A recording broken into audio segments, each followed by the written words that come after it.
Leo watatusamea watu. Kwa sababu gani? Tunakula ugali ambao umeeditiwa, yani umekobolewa. Ndio sauce.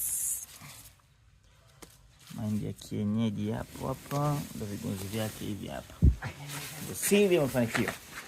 Zile mboga ambazo tunasema ununue miche ndio hizi hapa. Kwa hiyo sisi hatuwezi kuambia kitu ununue afisi hapa tutumii. Maziwa ndo haya hapa. Yeah.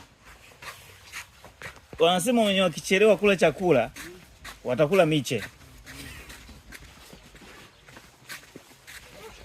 Ampewa adhabu gani wewe? Mwache rasta bwana, vipi? Katumwa mkoa wote ni wewe tu. Njoo hapa. Wasalimie kidogo wadau. Piga picha, tutaka helps hizi hapa, agiza, unatumia mkoa wote. Kwa hiyo zamani watu wanasema ni vitu vya wazungu, lakini sasa hizi watu wana taarifa, hivi sio vitu vya wazungu, ni vya mtu yote ambaye ni binadamu anaishi. Yeah. Lakini pia tuna hawa hapa, spring onion. Yeah. Karika papaya. Chianze. Hiyo ni pilipili mwendokasi? Hiyo ndio yenyewe. Wale ambao wapendi pilipili watapata harufu yake tu.